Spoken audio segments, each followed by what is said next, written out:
Quick and easy today. Good. Hello, everybody. Looks like we're on air now, so I will go ahead and call this meeting to order of the Ways and Means Committee. So what is today's date? May 19th. And I'm Councilmember John Quincy, Chair of the Ways and Means Committee, and joined by Councilmember Johnson, Bender, Palmisano, and Yang. Vice President Glidden is out of the office today on some city business, so she's not going to be able to join us, but we are a quorum and we can continue to do the city's work. We have 22 items to review today on our consent agenda, and we'll be looking forward to a presentation on city expenditures at the end for some more questions. So the first item on the consent agenda was from the city attorney's office regarding a legal settlement. Second item is with the Alliance on Race and Equity, entering into an agreement with the Alliance on Race and Equity. It's brought forward by the city coordinator's office. The third and fourth items are from the finance department. They're the 2014 first quarter gift acceptance resolution, accepting gifts. And then the fourth item is the payment card industry information security policy that will be approving and implementing a PCI policy and receive and file and attach procedures that support that policy. The fifth item is from our Human Resources Department. It's to issue a request for proposal for fully insured and self-insured plan funding for coverage effective January 1st, 2015. This is just for the issuance of those RFPs. The 6th, 7th, 8th, 9th, and 10 items are all coming from our Information Technology Department. They're authorizing an increase in contract C25200 with Unisys Managed Services, talking about computer-aided dispatch managed services, server, storage, and refresh. IT Master Contact Program is extending a contract with IT Master Contracts through September 30th of this year that include vendors for a number of consultants and projects. Eighth item is the Information Technology Services RFP, establishing a consulting pool through our regular RFP process. Ninth item is the LinkedIn Job Search Subscription Services. 10th is Gopher State One Call, extending a contract with Coraterra, Inc. for 3 additional years and increasing the contract by $30,000 for a new not-to-exceed total of $107,000. The 11th item is for safety cameras, extending a contract with A-Plus Systems for an additional year. The Executive Committee brings forward a labor negotiation agreement with the Electricians Unit, represented by IBEW Local 292. Then from the Community Development and Regulatory Services Committee, bringing forward two items here. One is the Metropolitan Council Transit-Oriented Development, otherwise known as TIBRA, the TOD sites, investigation grant applications, and then authorizing a contract with Architectural Alliance and St. Combs Dethels for architect and engineering design services for the Target Center renovation project. The Health, Energy, and Community Engagement Committee brings forward 2 items. One is the landscaping consultation and tree planting services, executing a contract with Tree Trust, and then authorizing an increase to the contract with Wilson Custom Tree by $75,000 for conducting tree remediation program. So that program is affecting tornado damaged trees in North Minneapolis. Public Safety, Civil Rights, and Emergency Management Committees bringing forward several items.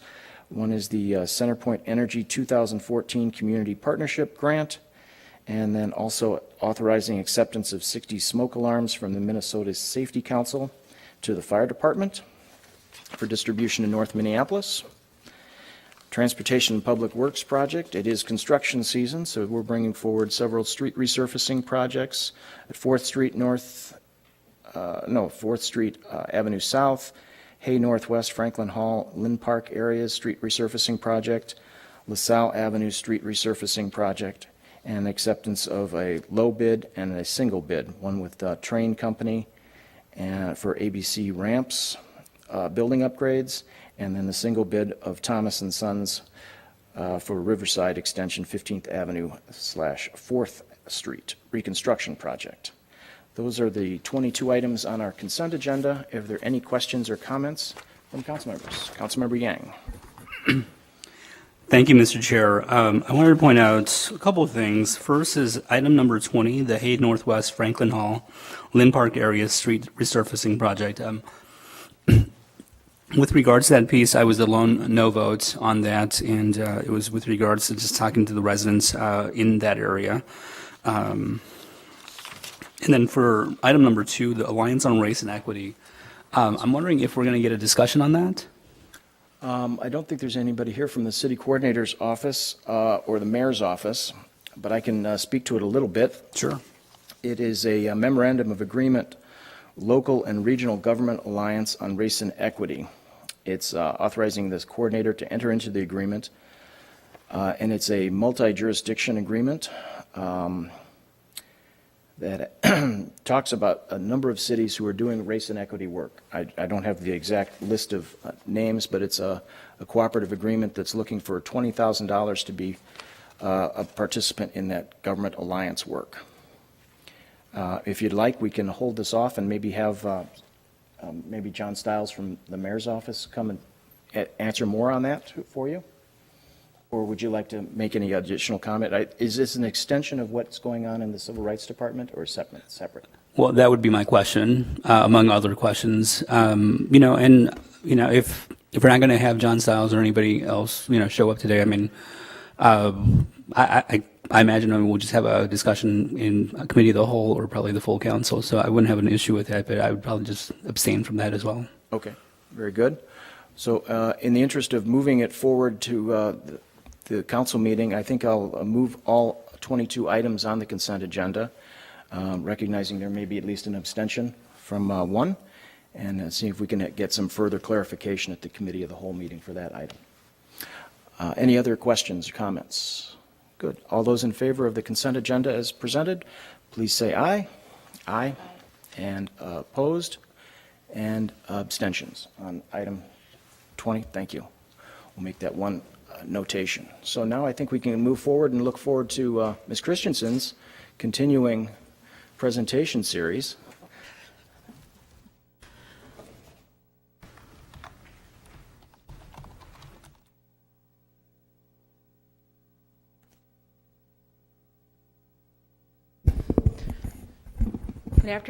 Good afternoon, Chair Quincy, council members. As Chair Quincy indicated, today is the fourth in a extensive series of topical discussions regarding budget issues. Today we're together to talk about expenditures. We've had opportunities together to talk about the city's long-term debt obligations, as well as the revenue sources that are available for the city in preparing its budget, with one session dedicated to property taxes. And today we're together to talk about how do we utilize those resources, what are our city expenditures, what are some things that we need to keep in mind as we prepare the city's budget.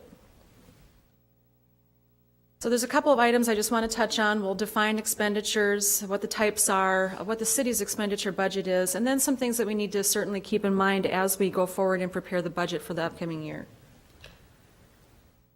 Expenditures, as most of you I'm sure are aware, they are actual or expected cash outflows that will either happen now or later, and it's all part of the entity's ongoing major or central operations.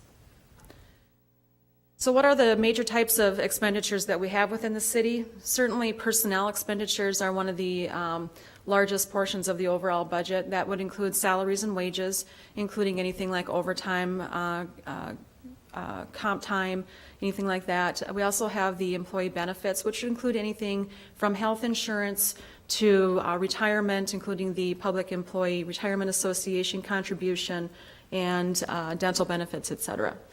We also have contractual services, which are third-party provision of activities that may either serve us internally or serve the community as a whole. For example, we may bring in legal advice for certain activities that are outside our normal scope of business. We may also hire a contractor to build a street. So there are relatively two different kinds of contractors that we're talking about, those that help us internally and those that are deployed on the street to help deliver our services. Materials and supplies are certainly another type of operating expenditure that will range anywhere from your office supplies to your purchases of asphalt and applications for the street. Capital costs are the costs that we incur for acquisition of items that we will convert to city assets. So that's like land, buildings, vehicles. One thing I think it's important to understand, and we do have some confusion on occasion, is that capital for the sake of working capital is not truly a capital expenditure in its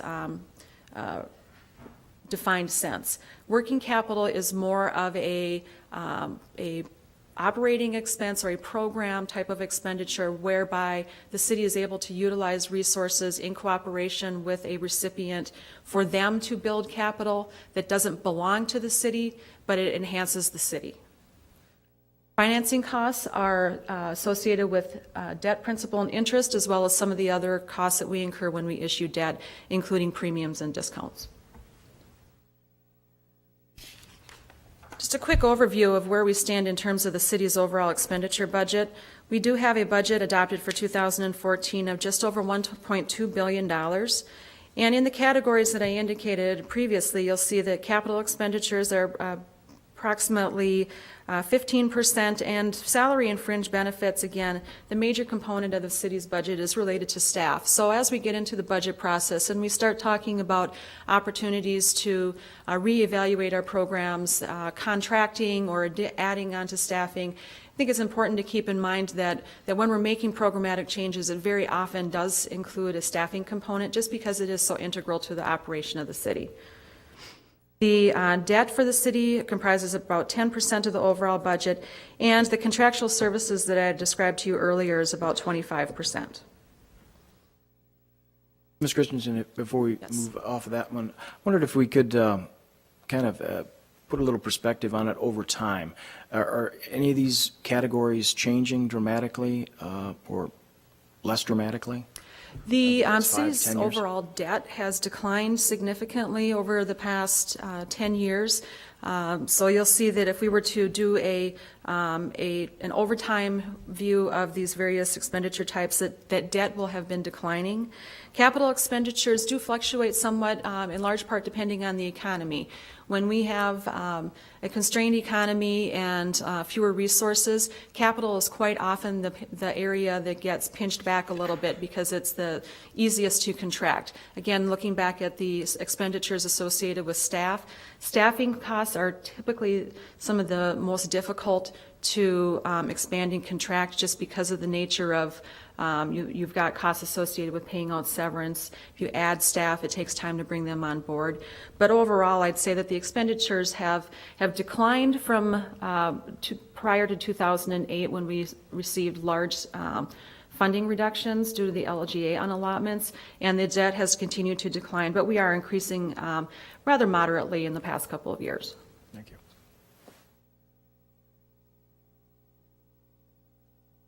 In one of our previous conversations, I spoke to you about the different funding sources within the city and that we have several different fund types. That we have the city's general fund, which is the area that covers the majority of our general governmental services, including police and fire, our public works, our administrative services.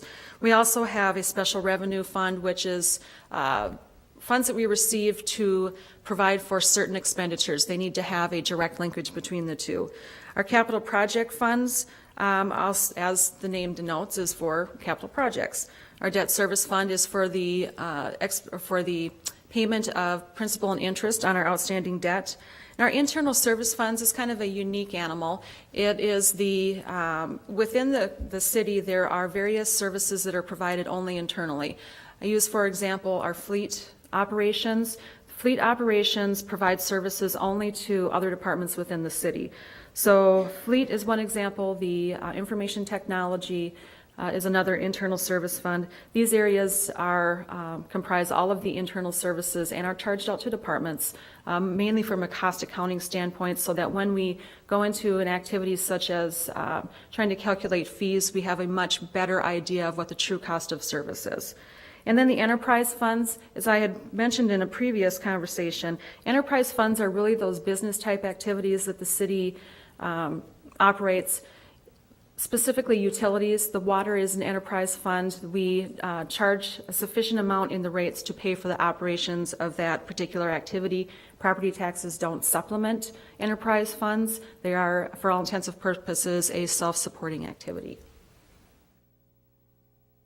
And this is kind of a busy chart, but to give you an idea of where individual departments and functions stand in terms of the overall city budget, you'll see in the lower left-hand corner, there's kind of the yellowish-orange wedge that enterprise funds make up approximately 12% of the city's overall budget.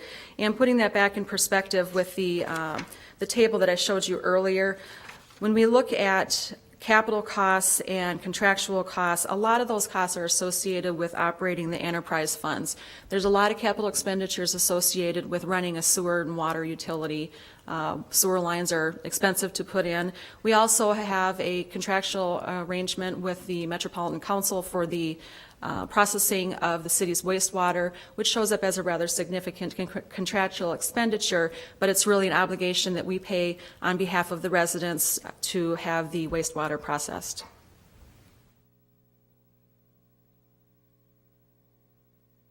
Before I move on, are there any other questions regarding the budgeted expenditures for 14 and prior year? No, I'm not seeing any, please. Okay, thank you. I think it's important as we talk about expenditures to remember that all expenditures in the city need to be covered by appropriation authority. There needs to be an approval through the budget process or through a supplementary approval through the Ways and Means Committee. Even when we receive grants, which in some cases we call other people's money, we still are obligated to accept and appropriate the expenditure of those funds, even if they were not generated from taxes or from residents within the city. It's also important to keep in mind that when we enter into contracts, we create obligations, but we don't necessarily create an appropriation. Appropriations are an annual activity. On December 31st, the appropriation ends, and notwithstanding a subsequent action, we should be keeping in mind whether or not we've entered into contractual obligations that cover multiple years. So we are not necessarily obligated to fund the payment, but we have to make the payment. So it kind of ties our hands in terms of our flexibility in the upcoming budget years when we've got long-term contracts. And it's important also to note that expenditure appropriations are not funding. Funding is really the ability or the resources to pay for the appropriation. So an example that I like to use is we may have entered into a grant agreement with an agency and accepted their terms and appropriated or provided for an expenditure budget associated with the grant. But if the grant doesn't come in, it's not funded and we don't have anything to spend. So an appropriation does not necessarily equate to the resources in order to cover it. So it's really important to keep in mind the income side as well as on the expenditure side. Just a few notes on public purpose expenditures. I know during the orientation sessions at the end of 2013 and early this year that you received some presentations on public purpose expenditures, but we find that it's always good to keep them at the forefront of our mind, particularly when it comes to budget time, because there's a lot of things that we want to accomplish in the community, but we need to make sure that we're following the rules that apply to public purpose expenditure. So first of all, taxation per the Minnesota Constitution must be for a public purpose. There's certain authorities for the expenditure of public funds. There's some that are implied, which are a little difficult to define on occasion. There's very specific expenditures. And many home rule charter cities, such as the city of Minneapolis, may have more authorities defined in their charter that may be slightly different than what's included in the state statutes. So keeping in mind when we do put together our expenditure budget and when we're approving expenditures, there are some standards that come into play. And we need to be thinking that the activity that we're approving benefits the community as a body. The activity is directly related to the functions of the government. The activity doesn't have its primary objective as being the, activity does not have its primary objective to be the benefit of a private interest, and I apologize that, I wonder I confused myself. And the other objectives are that it should be promoting public health, safety, general welfare, security, prosperity, and the contentment of the community, which of course is kind of hard to define on occasion. It sure is. Some of the pitfalls or some of the areas that we've learned from the state auditor that it's important for us to keep in mind when we are looking at activities that we might want to participate in. The community celebrations on occasion can be areas of concern. Depending on the nature and the reason for the celebration, it may not be something that we're supposed to be participating in from a monetary standpoint. Also, donations to organizations. As a public body, we do not make donations to organizations. And it does get a little bit confusing because sometimes grants, if they're not well thought out and well defined, can be considered a donation to an organization. So when we're going into those activities, we need to be very clear about expectations and what we are expecting them to provide in exchange for any funds that we give to them. We also have concerns on occasion with dues and memberships with private organizations. There are some memberships that we are allowed to participate in, particularly the League of Minnesota Cities. There's a number of memberships that are actually drawn out in statute. And again, as a charter city, we may have some additional provisions that allow us to participate with various organizations. But it's just something that you should keep in mind, that when you see a membership or something along those lines, that we need to be clear on what the expectations are. And finally, not finally, but one of the other areas that we do try to keep on our radar are expenses associated with travel and meals and some of the other activities that were pointed out to you earlier in your orientation. And I kind of like this little chart that was provided by the League of Minnesota Cities that kind of helps when we're seeing things come through and we're reviewing expenditures in our office. We can use this as kind of a quick acid test as to whether or not it's something that we should raise to a higher level of scrutiny. So I'll leave it to you to look at. I don't need to read that to you. And before I move on, I will stand for any questions or any follow-up. Any questions on this particular presentation? Councilmember Palmisano. Thank you. Yeah, I just had a question. When we talk about salaries and fringe benefits, what in this context connotes some of the fringe benefit part of that pie? The fringe benefits, I'm not a particular fan of the word fringe. Yeah. Because it seems makes the benefits seem superfluous. But for the most part, what we're talking about are the legislatively mandated contributions to PERA. We are mandated to pay a certain percentage depending on the class of the employee. There's the city's contribution towards health insurance as well as towards dental insurance. And that's really about it. Any of the other benefits, including deferred comp, is an employee paid benefit. So for the most part, it's health and welfare benefits. And as a percentage, if I could just follow up just a little bit, how much of a person's budget, a department's budget, if they hire two people, what percentage is of benefits versus salary? We usually calculate or provide for 35 to 40% of a salary, so you add on 35 to 40%. Any additional question on that? Okay, good. Okay, and finally, as we wrap up our series of scintillating budget topics, I seek your indulgence to come back at the next meeting and provide for a wrap-up and a roll-up of the information that we've provided so far as a lead-in into the budget process. The calendar for the presentations to the Ways and Means Committee next fall will be available in the next week or so, and that will be forwarded. And I'd like to take a moment to run through that with you at the next meeting.